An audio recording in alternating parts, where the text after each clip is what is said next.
حجاز ابن یوسف کی موت کا وقت بڑا قریب تھا۔ مرض الوفات میں وہ پڑا ہوا تھا اور اس کی ماں بالکل اس کے پاس کھڑی ہوئی تھی۔ یہ اس وقت کا واقعہ ہے کہ جب امام حسن بصری رحمۃ اللہ علیہ وہ اپنے دروس کے اندر، اپنے مجالس کے اندر وہ یہ کہا کرتے تھے کہ حجاز ابن یوسف کی اگر بخشش ہو گئی تو پھر تو پوری دنیا کی بخشش ہو جائے گی۔ اس جملے سے آپ اس بات کا اندازہ لگا سکتے ہیں کہ حجاز ابن یوسف نے کس قدر بڑے بڑے گناہ کیے، کس قدر ظالم بادشاہ تھا۔ تو جب یہ اس کے مرنے کا وقت آیا، یہ مرنے کے قریب تھا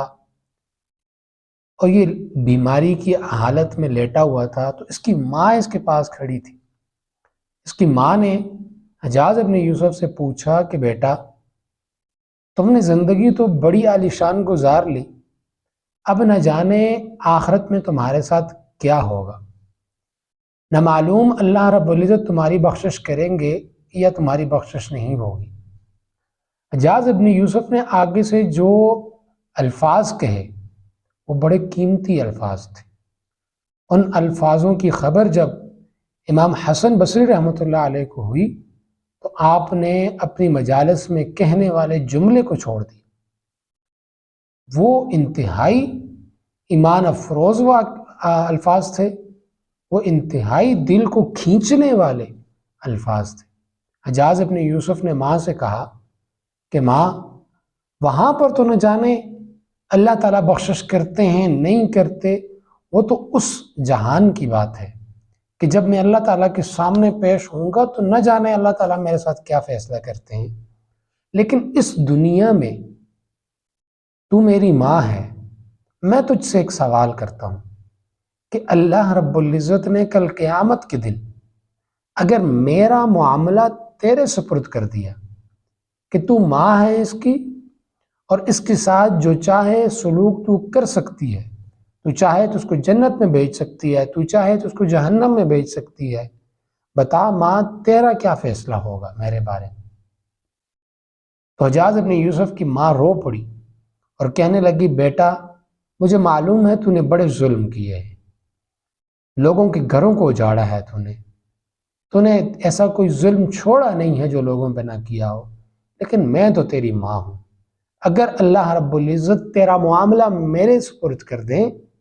تو میں تجھے جنت میں دے دوں گی، میں تجھے تیرا داخلہ جنت میں کروا دوں گی، تجھے جنت بھجوا دوں گی۔ تو حجاز ابن یوسف نے کہا، ماں تو ماں ہو کر میرے اتنے گناہوں کے اوپر تو شاہد بھی ہے، تو گواہ بھی ہے، تو نے دیکھے بھی ہیں، تو انہیں غلط سمجھتی بھی ہے، اس کے باوجود بھی تو میری بخشش کر دے گی تو وہ اللہ تجھ سے زیادہ مجھ سے محبت کرنے والا ہے جس نے مجھے پیدا کیا۔ تو یہاں سے ہمیں دو سبق ملتے ہیں۔ جب یہ واقعہ امام حسن بصری رحمۃ اللہ علیہ کے پاس پہنچا کہ حجاز ابن یوسف نے مرتے وقت ایسے کلمات کہے ہیں، تو آپ نے اپنے درس میں یہ بات کرنا چھوڑ دی کہ اگر ابن یوسف کی، حجاز کی بخشش ہو گئی تو باقی ساری دنیا کی بخشش ہو جائے گی۔ اس سے سبق جو ہمیں ملتا ہے وہ یہ ہے کہ گناہ انسان سے ہو جاتے ہیں۔ اللہ رب العزت خود ارشاد فرماتے ہیں کہ خلق الانسان ضعیف، ہم نے انسان کو کمزور پیدا کیا، وہ شیطان کے ورغلانے کے اندر آ جاتا ہے، دھوکوں کے اندر آ جاتا ہے، لیکن اللہ رب العزت کی طرف سے رستے، دروازے مغفرت ہر وقت کھلی ہے۔ تو اللہ رب انسان کے اوپر جتنے بھی مصیبتیں آ جائیں، جتنے بھی انسان گناہ کر بیٹھے، اللہ رب العزت کی رحمت سے کے اوپر اس کی نظر ہونی چاہیے، مایوسی نہیں ہونی چاہیے اس دروازے سے جہاں سے آج تک کوئی خالی نہیں لوٹا۔ اور دوسری چیز کہ جب آپ اتنے گناہ کر جائیں تو آپ کے پاس ایک رستہ ہے جو آپ کو معافی دلا سکتا ہے۔ آپ کا رب آپ سے اتنی محبت کرتا ہے کہ وہ آپ کو معاف کرنا چاہتا ہے۔ اللہ تعالیٰ خود ارشاد فرماتے ہیں کہ ہم اپنے بندوں کو جہنم میں بھیج کر کیا کریں گے؟ انسان سوچے کہ وہ اپنے ہاتھ سے بنائی ہوئی کسی چیز کو خراب ہونے سے کتنا بچاتا ہے۔ اللہ رب العزت کے بنائے ہوئے بندوں کو اللہ تعالیٰ نہیں چاہتے کہ وہ جہنم میں جائیں، یہ ہماری بدبختی ہے کہ ہم نے اپنے اللہ سے اپنے تعلق کو توڑ لیا۔